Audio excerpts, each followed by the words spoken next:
Go. Yan. Isang mapagpalang hapon sa ating lahat, class. Magandang hapon po, Bibi. Ayan. Manatiling nakatayo sapagkat magkakaroon tayo ng isang panalangin. Maaari mo ba itong simulan, Jenny? Ayun mo po at manalangin. Manalangin makapangyarihan sa lahat. Kami po ay nag-ikon-ikon ulit upang magkaroon ng isang munting klase. Gabayan niyo po ang aming guro, bigyan po siya ng katalinuhan at lakas upang may pabatid sa amin ang kanyang nalalaman. Gabayan niyo po ang aming araw na ito upang maging masaya at mamunad ang klase dito. Yun lamang po, Ama. Maraming salamat. Ayan. Manatiling nakatayo sapagkat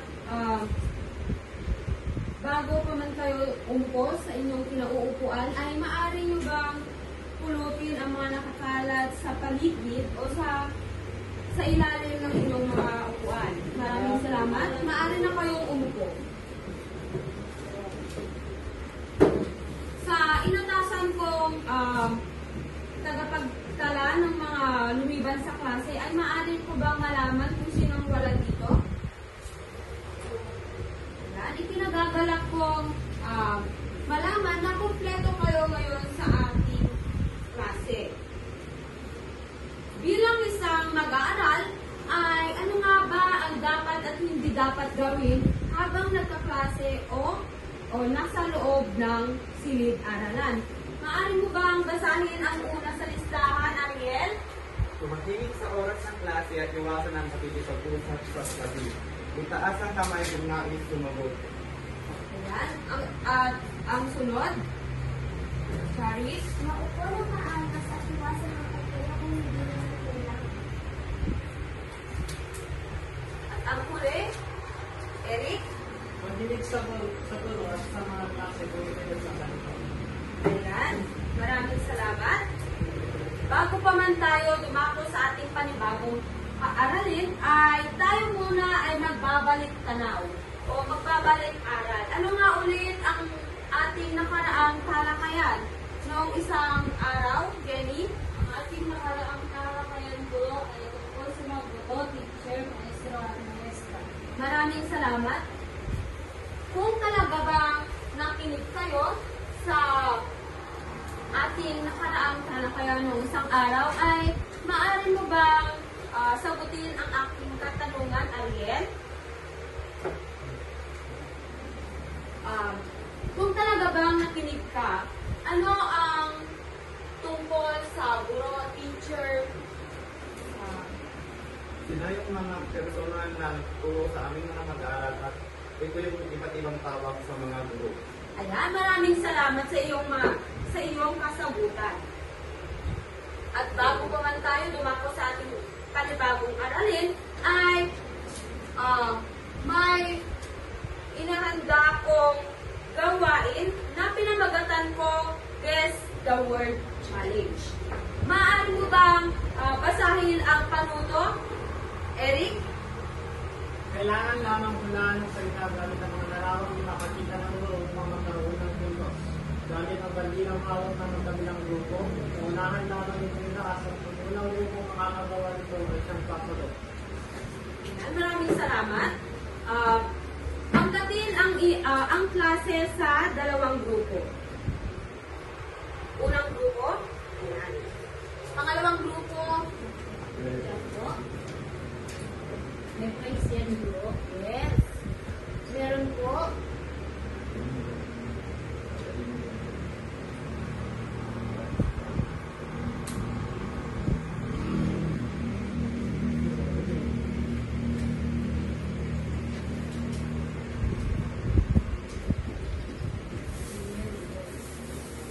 Ayan.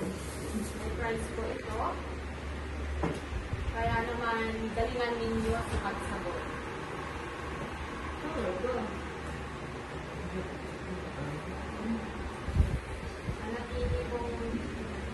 Manahimik po.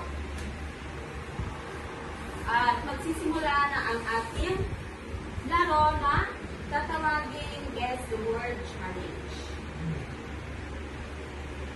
Yan. Nasaan po ang mga ready? green team.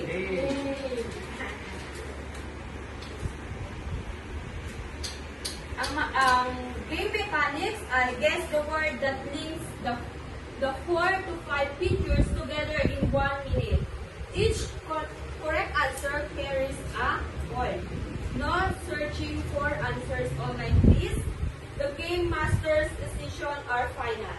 And have fun. Handa na ba kayo? Yes, ma'am. Una sa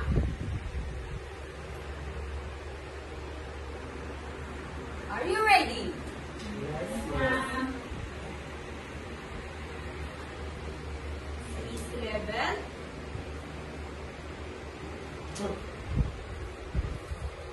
Red team.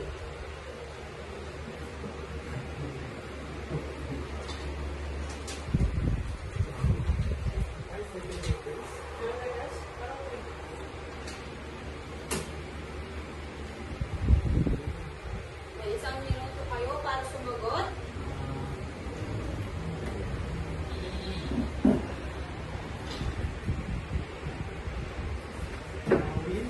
Po. Meron pa kayong meron ka pang 11 letters.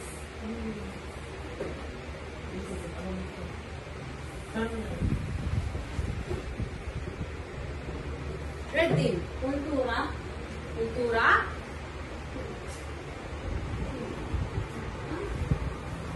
Kultura.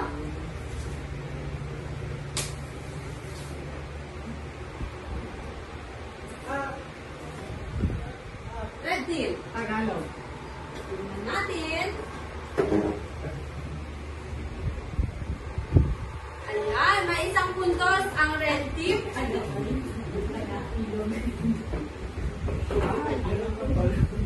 Ang average level. Manahimik po tayo. Para naman sa average level, sa susunod na level, kumanda na. Meron laman kayo 1 minuto para sumagot.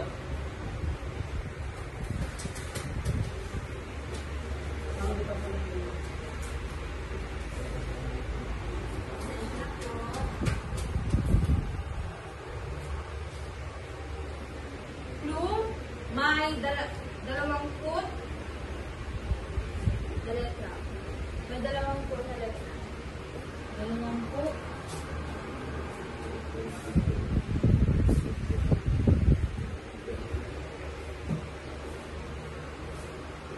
Red team, Mother tongue. mother tongue. Pwede ka pa humabol, green team.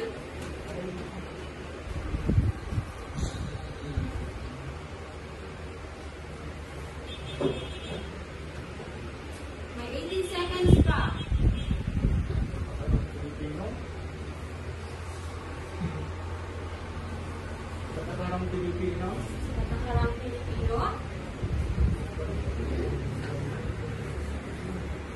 Sino ka? Ang tamang sagot ay Katakarang bilingual. Ayan. Para sa huling level. Ang difficult level. Ihanda ang mga sarili. May 1 minuto kayo para sumagot. Green team. Mother tongue. Mother tongue based learning. Ah, Mother tongue based learning.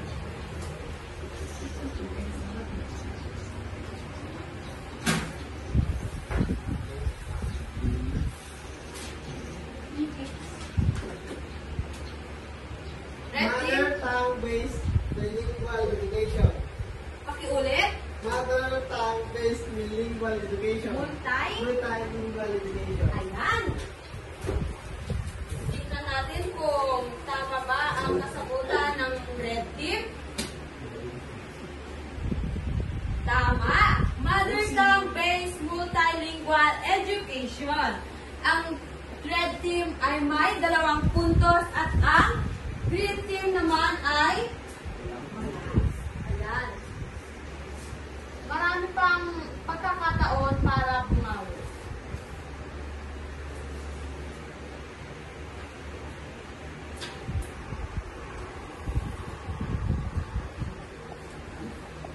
Ayan, class.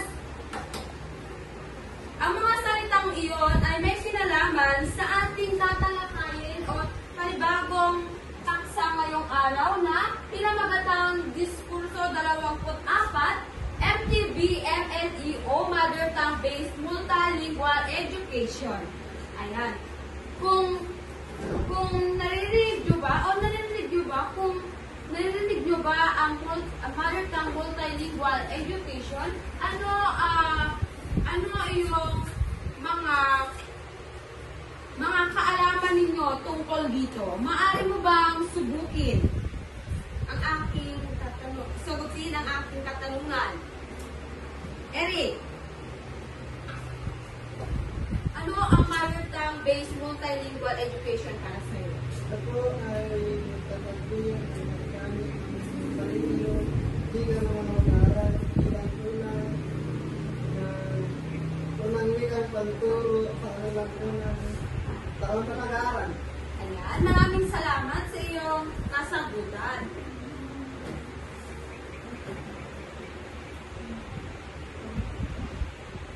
Ayan po. Ang Mother Tongue Based Multilingual Education, ito po yung ginagamit po dito ay ang unang lingwahe sa baitang kinder to grade 3 upang sa ganoon ay mas magkakaintindihan o nakatutulong ito upang sa ganoon ay mas maunawaan ng mga estudyante ang ibig sabihin ng guro. Hindi lamang ang guro kundi ang kanilang kaklase kung sila ay nagkaklase. Ayan po, bago pa man tayo dumako, ay may inahanda akong video clip na nakakatungkol sa ating paksang tatalakayin ngayon, class. Makinig at unawain nyo ng mabuti ang aking video inihanda upang sa ganoon ay ma-ready nyo ang inyong sarili o maihanda nyo ang inyong sarili sa mga katanungang nais ko o naitatanong ko mamaya. Handa na ba kayo, class? Yan.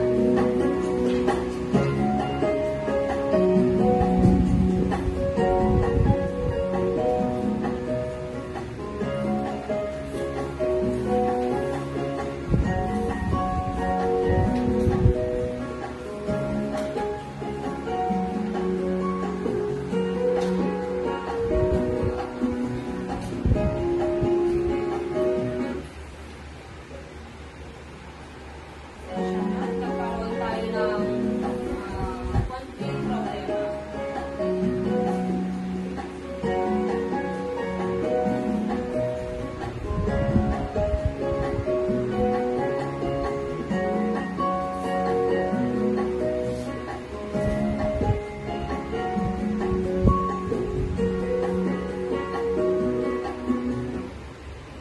Ayon kay Virgilio Almario, ang wikang opisyal ay ang itinadhana ng batas na maging wika sa opisyal na talastasan ng pamahalaan. Ito ang wikang maaaring gamitin sa anumang uri ng komunikasyon, lalo na sa anyong nakasulat sa loob at sa labas ng alinmang sangay o ahensya ng gobyerno.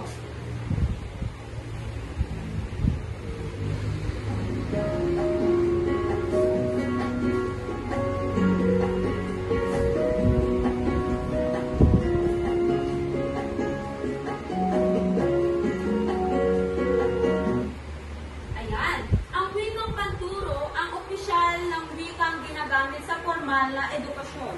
Ito ang wikang ginagamit sa pagtuturo at pag-aaral sa mga eskwelahan at ang wika sa pagsusulat ng mga aklat at kagamitang panturo sa mga silid-aralan.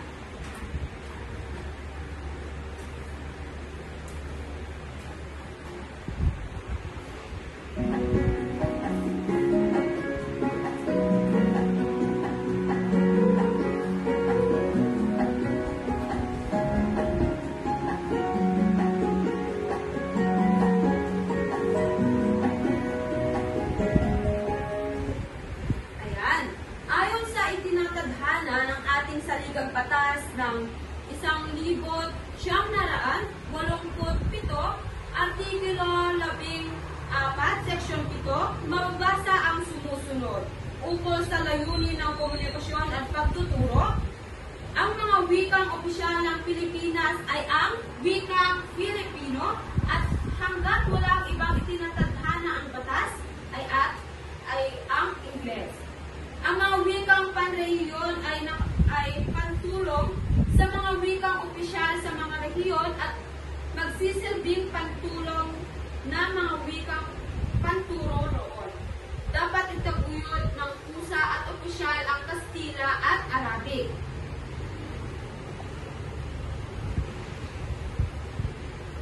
Ano nga ulit ang wikang opisyal ng Pilipinas? Ariel? Ano nga ulit ang wikang opisyal ng Pilipinas?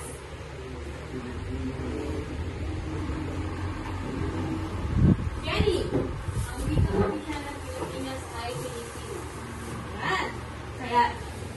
Kaya naman, tama ang iyong kasagutan. Mayroon kang isang reward. Ayan. Kung gusto ninyong magkaroon ng reward, ay makinig at magtaas lamang ho ng kamay kapag ako'y nagtanong sa inyo ng ilang mga katanungan na dapat ninyo sagutin. Ayan, makinig ng mabuti.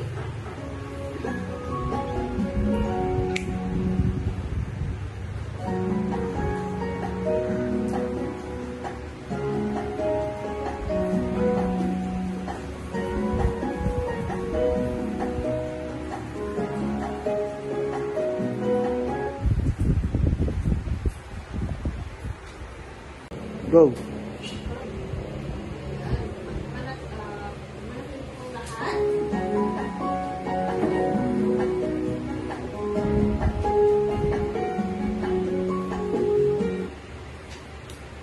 Sa pangkalahatan, Filipino at Ingles ang mga opisyal na wika at wikang panturo sa mga paaralan. Ano nga ulit iyon? Maaari bang ulitin? Ano nga ulit ang mga wikang opisyal at wikang panturo sa ating paaralan o sa mga paaralan? Filipino at Ingles. Filipino at Ingles. Yan, tama mo ang iyong kasagutan. Sa pagpasok ng K-12 curriculum, ang mother tongue o unang wika ng mga mag-aaral ay naging opisyal na wikang panturo mula kindergarten hanggang grade 3 sa mga paaralang pampubliko at pribado at tinatawag itong mother tongue-based multilingual education. Ang mother tongue-based multilingual education, tama ho ang iyong sinabi, Eric, na kanina ito ay isang patakaran na naglalayong gamitin ang unang wika o wikang pantahanan ng ating estudyante. Upang sa ganon ay nagtataguyod ito na mas mapabilis ang pagkakaunawa o mas mapabilis ang pagkakaunawa o mas makasasabay pa ang ating mga estudyante sa loob ng klase.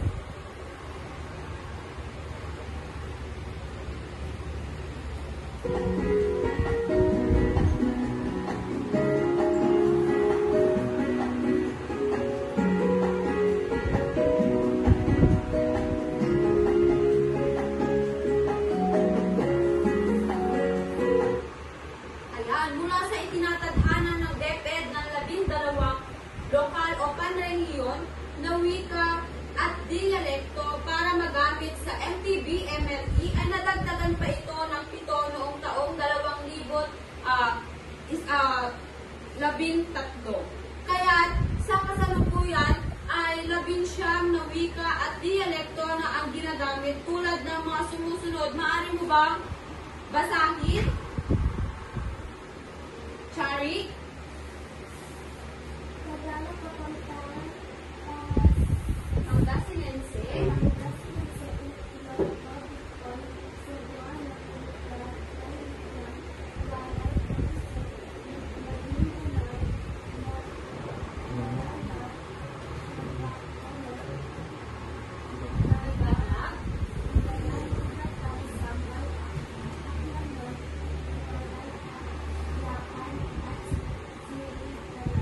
Yan, maraming salamat.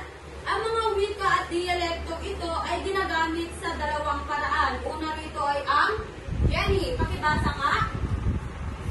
Bilang hiwalay na siguro. Ayan, at ang pangalawa, Eric. Bilang wikang pagturo. Ayan. Konting kaalaman ko ay hindi na limit sa ating kaalaman o nababaliktad po natin na mga Pilipino, hindi naman po ako, na tayo. Konting kaalaman po ay ang Iloco ay tawag po sa lingwahe na sinasalita ng Ilocano. At ang Ilocano ay ang mga taong nagsasalita ng lingwaheng Iloco. Po, naunawaan po ba? Opo. Yan.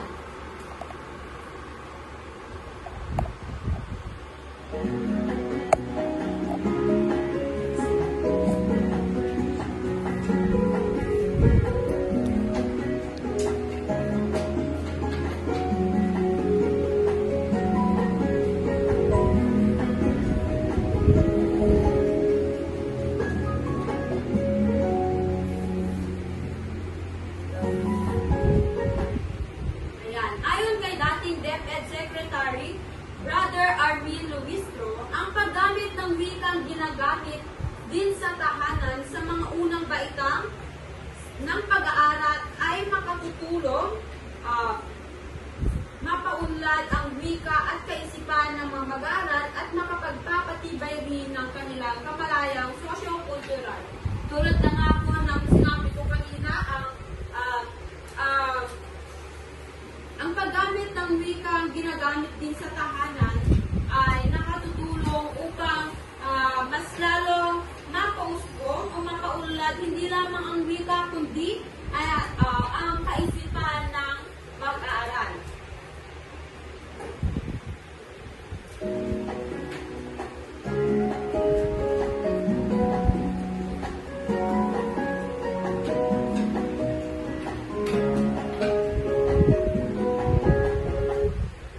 Ayan. Pinatunayan ng mga isinagawang pag-aaral ng lokal at international na ang paggamit ng wikang kinagisnan sa mga unang taon ng pag-aaral ay napalilinang sa mga mag-aaral na mas mapabilis ang kanilang pagkatuto sa pag-aaral ng pangalawang wika. Yun ay ang Filipino at ang maging ikatlong wika at yun ay ang Ingles. Yan, nakakaunawaan po ba? Opo. Opo. Ay, hindi lang walang enerhiya ang mga estudyante ko ngayon. Nakakaunawaan po ba? Opo. Yan. Yan.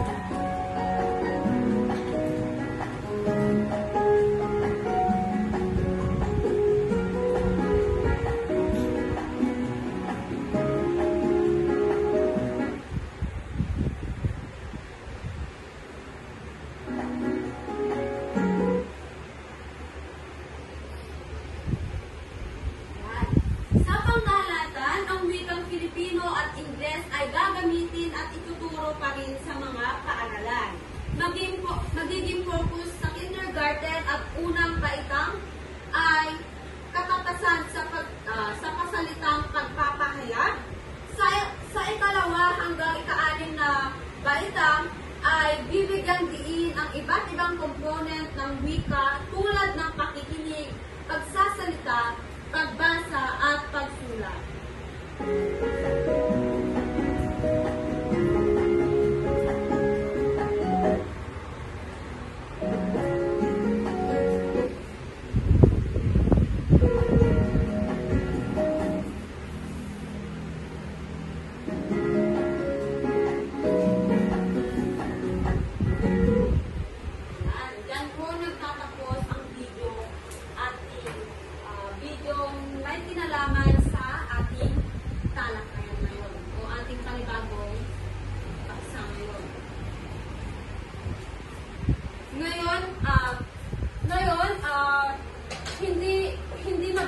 sa video tinalakay natin ay ang patakarang bilingual. Sino ang gustong bumasa sa patakarang bilingual? Ariel. Patakarang bilingual. Sa Pilipinas, ang kaunahing batas na sumusuporta sa patakarang bilingual sa edukasyon ay ang Republic Act Number 10,533 o ang Enhanced Basic Education Act of 2013. Ang batas na ito ay kilala rin bilang K-12 law at naglalayong mapalawak ang programa ng edukasyon sa bansa upang maisaayos ang kalidad ng edukasyon. Isa sa mga pangunahing provisyon ng batas na ito ay ang paglalakas sa Mother Tongue-Based Multilingual Education or MTB or MLE sa mga unang taon ng pag-aaral. Sa ilalim ng MTB, MLE, ang mga mag-aaral ay tinuturuan sa kanilang unang wika bilang paunahing medium ng pagtuturo sa unang mga taon ng kanilang edukasyon bago sila ituro sa Filipino at Ingles. Yun nga po yung tulad na po ng nabanggit kanina, di ba? Kanina sa video clip na ating, mula sa video clip na ating pinanood kanina, ay hindi nabanggit ang patakarang bilingual. Ngunit, meron ako dito, ayan, maaari mo bang basahin ito, Ariel? Kung ano nga ba ang tungkol sa patakarang bilingual? Patakarang bilingual. Sa Pilipinas, ang kaunahing batas na sumusuporta sa patakarang bilingual sa edukasyon ay ang Republic Act Number 10,533 o ang Enhanced Basic Education Act of 2013. Ang batas na ito ay kilala rin bilang K-12 law at naglalayong mapalawak ang programa ng edukasyon sa bansa upang maisaayos ang kalidad ng edukasyon. Isa sa mga pangunahing probisyon ng batas na ito ay ang pagpapalakas sa Mother Tongue-Based Multilingual Education sa mga unang taon ng pag-aaral. Sa ilalim ng MTB, MLE, ang mga mag-aaral ay tinuturuan sa kanilang unang wika bilang pangunahing medium ng pagtuturo sa unang mga taon ng kanilang edukasyon bago sila ituro sa Filipino at Ingles. Ayan, tulad ba ng sinabi kanina sa video clip na ating pinanood noon ng inyong pinanood ay ang mother tongue-based multilingual education po ay dito po ay sa patakarang bilingual ay mas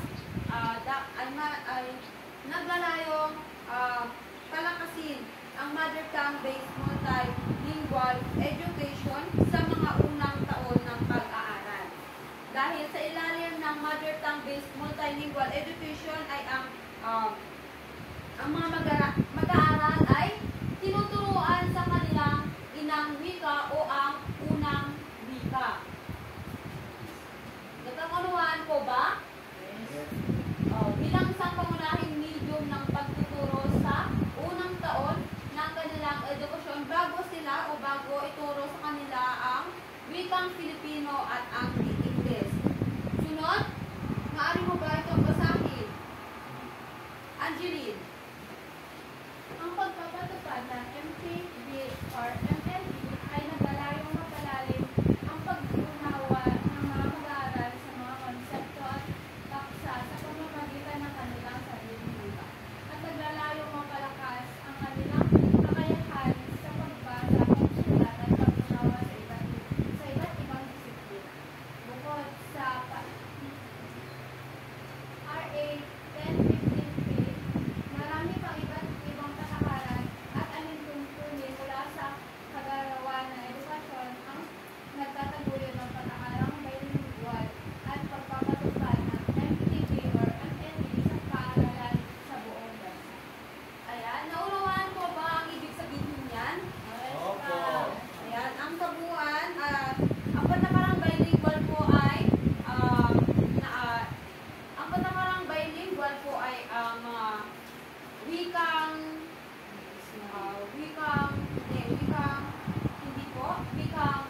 Filipino at ang Ingles. Yun po yung bilingual education. Ang patakarang bilingual po ay ang tungkol sa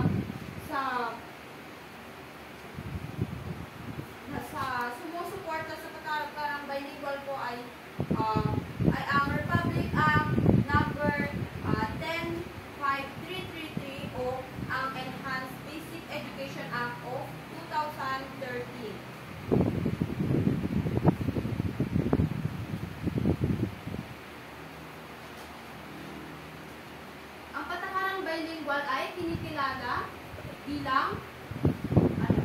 Bilang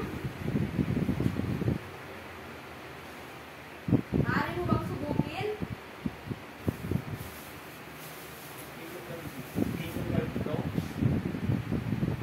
Okay. Ariel. Ayan. Tama ang iyong sagot.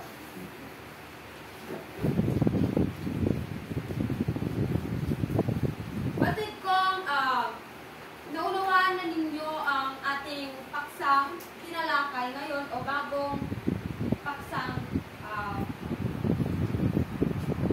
bagong paksang aking tinuro ngayon. Ngayon ay may inihanda akong gawain na pinamagatan ko pick a number. Bago riyan ay pakibasa nga ng malakas ang panuto. Eric. Gamit ang wheel of maze, kung sino man ang kamagpili ng ruleta ay siyang pili ng numero ng 1 to 10. At sa likod ng mga numero nito ay may katanungan na dapat sagutin. Masagutin niyo nito gamit ang kanilang sarili nito. Naintindihan po ba ang panuto? Nito po. Sariling wika ang inyong gagamitin. Kung baga, yung unang wika ninyo, kung ano yung ginagamit nyo sa tahanan. Naintindihan po ba? Apa po. At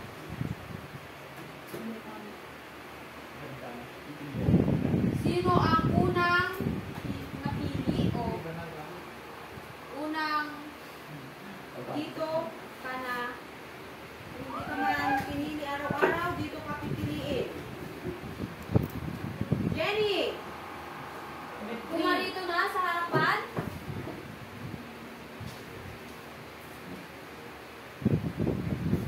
At pumunod na ng numero.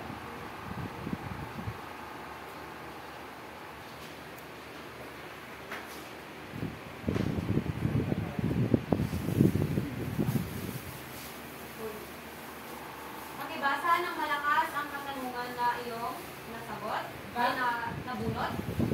Bakit mahalaga ang pagkakaroon ng mother tongue-based multilingual education sa konteksto ng pang-global na komunidad? Bakit nga ba mahalaga ang MTV or MEV? Sa aking palagay, ma'am, or sa aking natutunan, mahalaga ito sa pang-global na komunikasyon upang tayo magkaintindihan sa bawat isa. Dahil sa unang taon ng ating pag-aaral hanggang 3 taong pag-aaral, yun yung isang daan upang magkaintindihan ang mga mag-aaral. Ayan, maraming salamat. At ito ang iyong reward. Salamat po, guro. Ayan. Sino ang pangalawang mabubunot o mamipili ng ating ruleta? Tumayo ka na.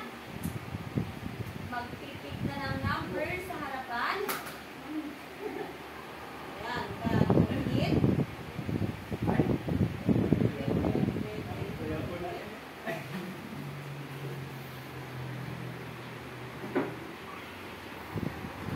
Shari!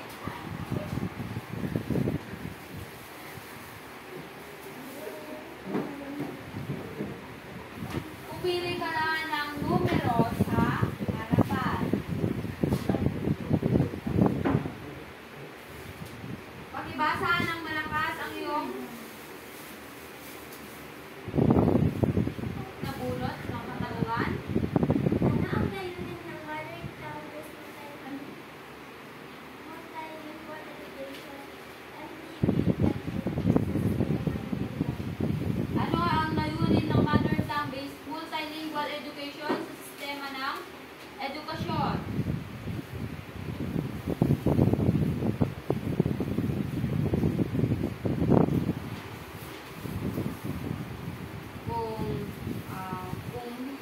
Kung hindi niya ito masasagot, ay pwede siyang tumawag ng kanyang kaibigan o partner upang sa ganun ay tulungan siya. Ariel,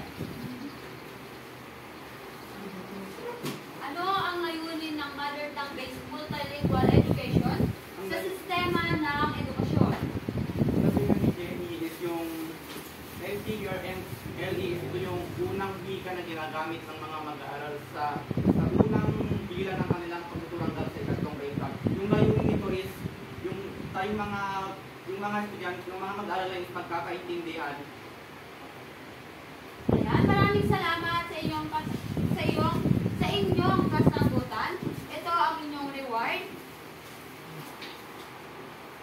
At ang panghuli. Sino kaya ang huling mapupunot o mapipili ng roleta?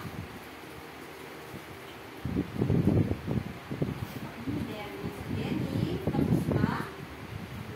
Pwede na lang natin si Jenny para hindi na mahuli. Yan, may lucky 3 tayong natitira. Sino kaya? Ariel na naman. Yan, tumayo ka na at pumunot ng numero at pakibasa ng malakas.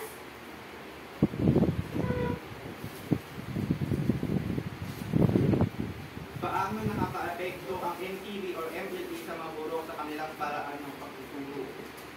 Sa iyong palagay o sa iyong sariling opinion, paano naka-apekto ang mother tongue multilingual education?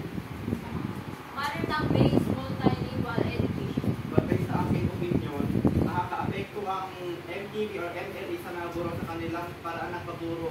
Yes, parang mas natututo yung mga guro na ito yung gamitin nila para mas maturuan yung mga mag-aaral gamit ang kanilang unang wika. Ayan. Upang sa ganon ay mas lalong magkaintindihan. Ayan. Mas lalong, mas makasasabay pa ang hindi lamang ang estudyante kundi ang guro.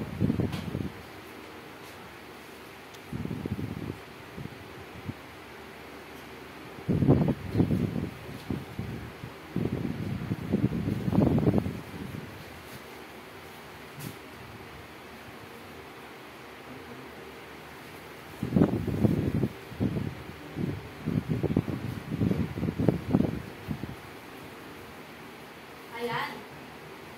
Bakit nga ba mahalagang pag-aralan ang mother tongue-based multilingual education? Jenny. Bakit na ba mahalagang pag-aralan ang mother tongue-based multilingual education?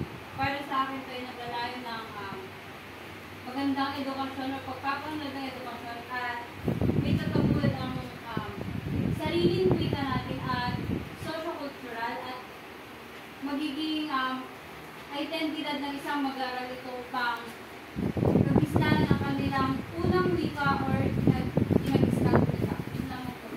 Ayan. Maraming salamat sa iyong kasagutan. Ito ang iyong reward.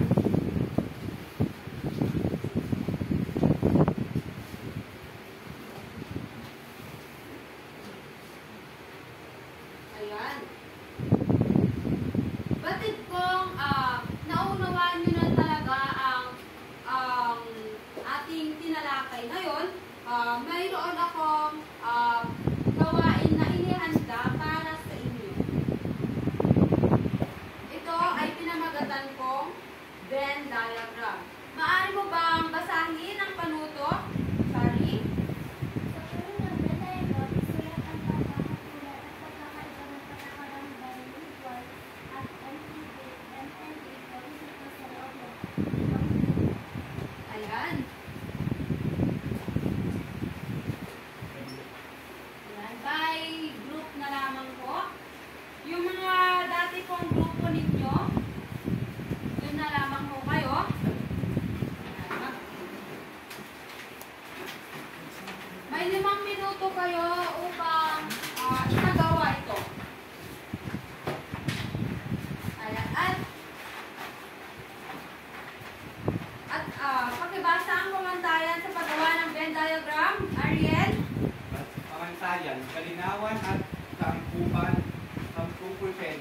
Nahipayat ang kaloob sa nabuong Venn diagram 5% kalinisan 5%. Sa buuan 20%. Ayan, maraming salamat.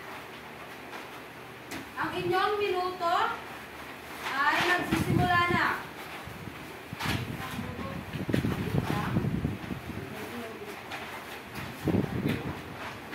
Pwede mo ba isulat sa Venn diagram? Venn diagram.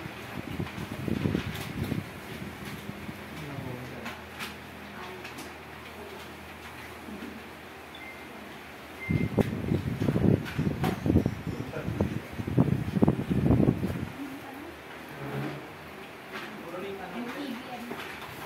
Bilingual. Ayan. Sa tulong ng Venn diagram, isulat ang pagkakatulad at pagkakaiba ng patakalang bilingual at mother tongue-based multilingual education. Patakarang bilingual at mother tongue-based multilingual education. Naunawaan na ho ba? Ako, guro.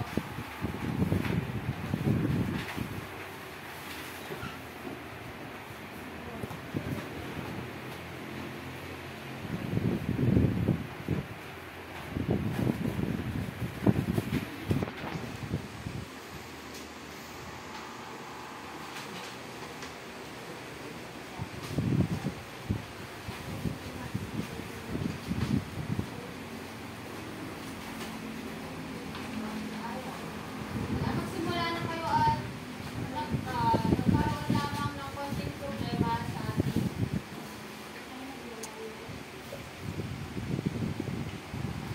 orasan ko na lamang kayo sa ating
ayaw pa rin. May 3 minuto. May natitira pa kayong 3 minuto upang sa ganoon ay isagawa ito at tapusin ang Venn diagram. Patakarang bilingual at mother tongue-based multilingual education. Ano nga ba ang pinagkakaiba o pinagkaiba nito? At pagkakatulad ng dalawa. Ipresenta ito sa harapan mamaya. Uy, awal ng kopya.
Magdawang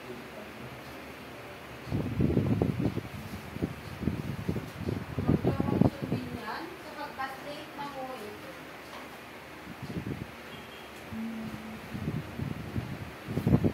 Seconds.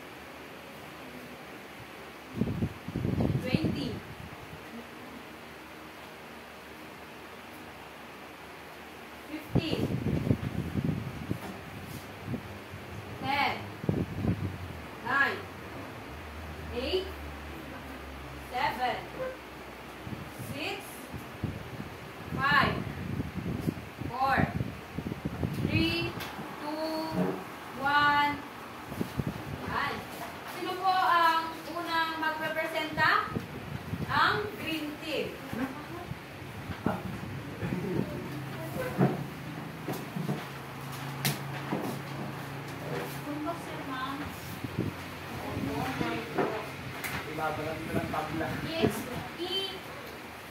Ihawak. Ipapaliwanag ko yan, ma'am. Opo. Basta, kung gusto nyo pong ipaliwanag. Ngunit kung tayo ay ubos na sa oras, ay basahin na lamang po ang nakasulat sa inyong kanto nito. Gasto ko yan.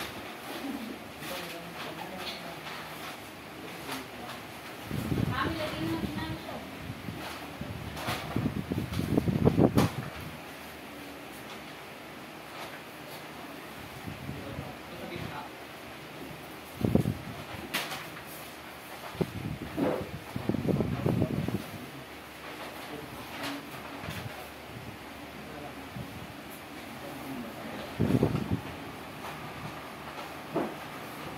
Yan.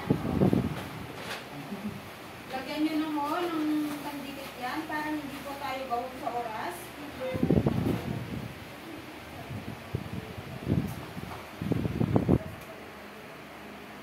Yan. Maaari na kayo magsimula. Ang patakaran.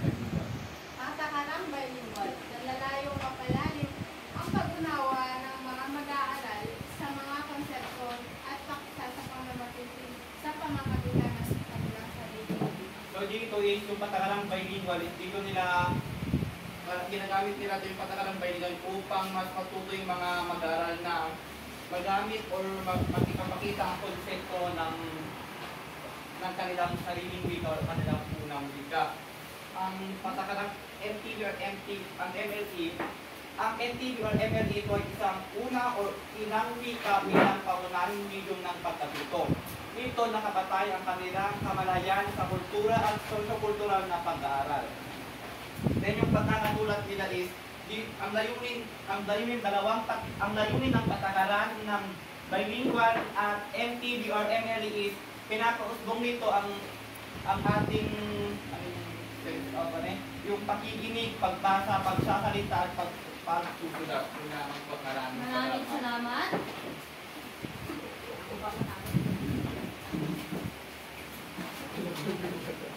Sunod na magrepresenta ay ang red team.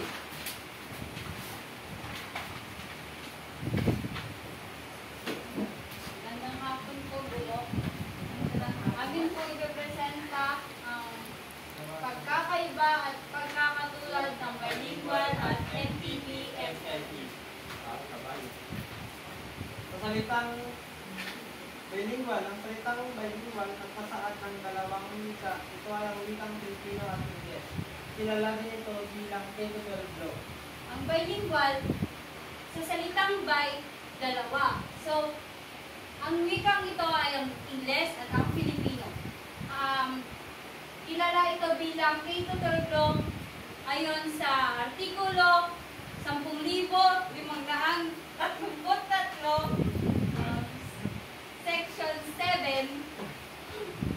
Section 7. At ang MTV-MLE naman ay, ang MTV or MLE ay ang wikang ginawang panturo mula kinder hanggang ikatlong baitang. Dito nakabatay ang kamalayan ng socio-cultural at identidad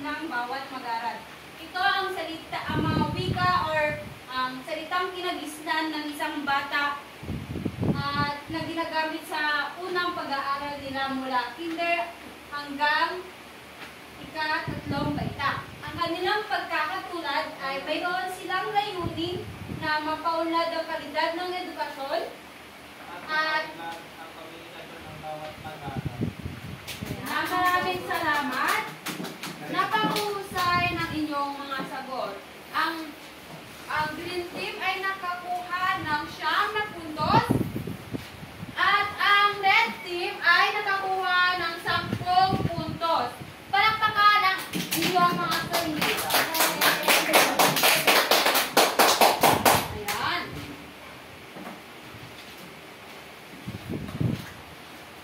Batid ko talagang naunawaan na ninyo ang ating panibagong aralin ngayong araw. Sa pagtatapos ng ating klase ngayon ay ito ang inyong takdang aralin. Pakibasa nga. Pakibasa, Ariel. Ang unang katanungan ay ano ang kahalagahan ng mother tongue-based multilingual education sa pagkakahusay ng pagkatuto ng mga mag-aaral? Pangalawang katanungan ay paano maaaring makatulong ang MLE sa pagpapalawak ng kamalayan sa kultura at tradisyon ng mga mag-aaral? Ayan, ito po ang inyong takdang aralin. Sa pagtatapos ng ating talakayan ngayon, nais kong magpasalamat sapagkat kayo ay nagbahagi ng inyong ang inyong ideya o ang inyong kakayahan sapagkat kayo ay talagang natuto sa ating klase ngayon. Ngayon, maraming salamat sa inyong